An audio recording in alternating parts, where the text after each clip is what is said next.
First off, before we start the video, I really want to make this abundantly clear. Reading 52 self-help books does not mean anything. I've read probably 60, 70, maybe even 80 like flip-through books in the past year or so, from August 2022 to July 2023.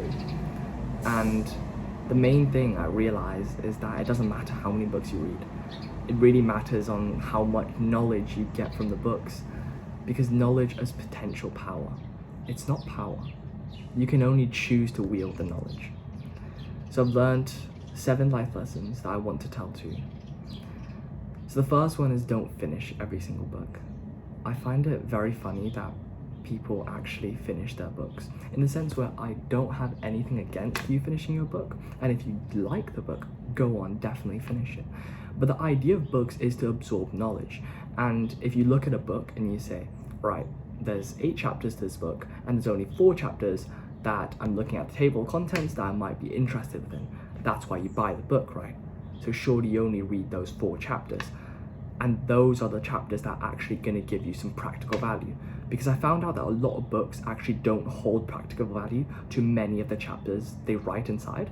So I just sometimes even just skip chapters to read just to get the knowledge I want. And also, I want to say, if you read a book from the very start, it's also respectable, because I do that as well.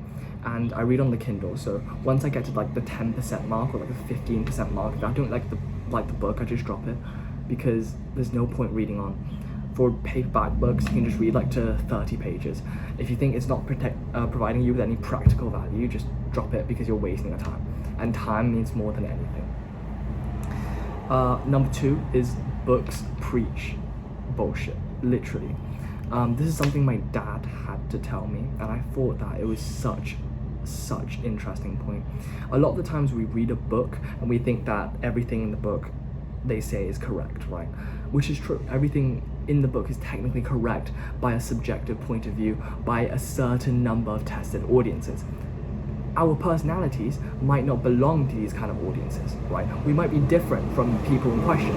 They may have said, oh, I've done a study worth 200,000 people, but we realize that there's 8 billion people in the world, and there's no way the tried and tested formula could also work for us. Sometimes it just doesn't work out, sometimes it does. If it does, that's good for you.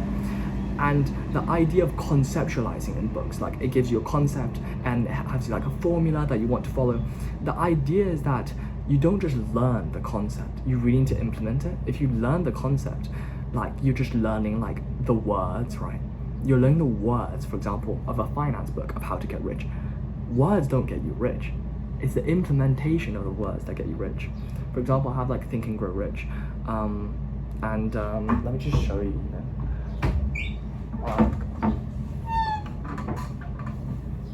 I have Think and Grow Rich right here.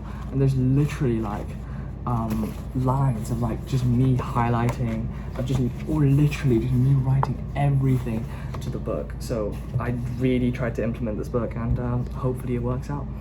So number 3 is quality over quantity.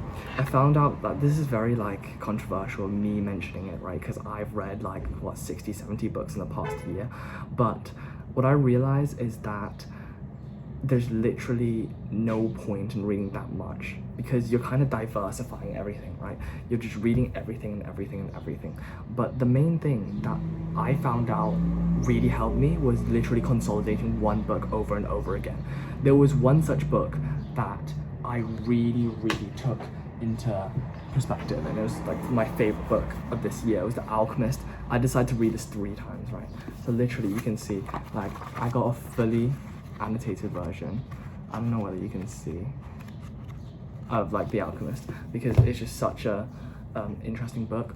And once you find that book, I really hope that you can implement it like a roadmap, right? Just follow every single thing the book says, because it's going to help you the most, rather than like reading 5 other self-help books, because you're kind of directionless in that way. You know, you have to choose, and when you have to choose, that's not the best thing, because we don't make the best choices, I guess. Number 4, if you can get it for free, just get it for free. This is so self-explanatory.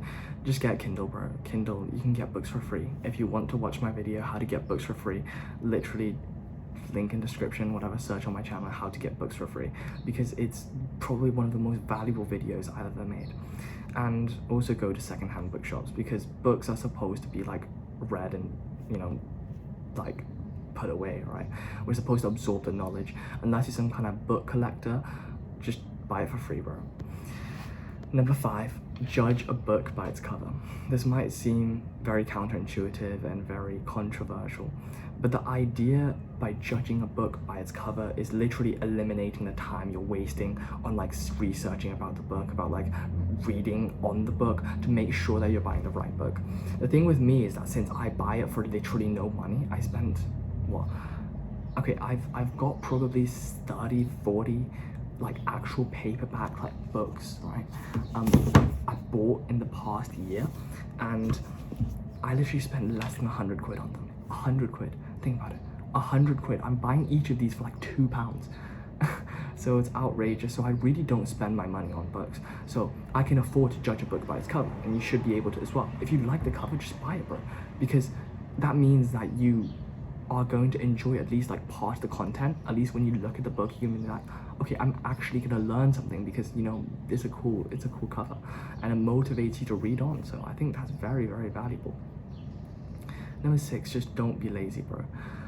I feel like a lot of YouTubers say like, oh, don't highlight shit, don't do this, don't do that. It's like a waste of your time. But on the other hand, like when you can genuinely like learn from some book like The Alchemist, I will not hesitate to just like highlight stuff, because right, like this quote, literally when I flip to page 75, I've been told that beauty is a great seducer of men. And I wrote, wow, supply, oh, I don't know why I wrote supply and demand, but it's just deep quotes. The old man had said, all things are one. These are just such deep quotes that you really need to like highlight to be able to consolidate in the future. I remember this was like a super, super deep quote that I highlighted, and I need to think about like several times in a row. This quote on page 43 of The Alchemist: a shepherd may like to travel, but he should never forget about his sheep. What I thought about this quote was that it's very relatable to all of us, right? For example, I want to be an entrepreneur, and an entrepreneur may like to make money, but he should never forget about his customers. He should never forget who he's making videos for. And I was like, bang, that makes sense. Last one, number 7, books are the best type of self-education. Genuinely. Just read, honestly. Like, it's cheap, it's good, it's anything you want. It's not like some online lessons that you're not sure whether it's good or not. Literally, like Think and Grow Rich has been published, okay, it says 15, but it's been published 70 million times in the world. And surely it's a tried and tested book, and it's good. And like, when you look at a book, just look at how many people like recommended it.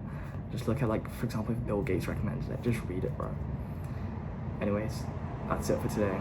It's a bit loud because we're just gonna record, bro. Like, hopefully the audio quality is alright. But thanks so much for watching. I'll catch you guys later. Bye bye.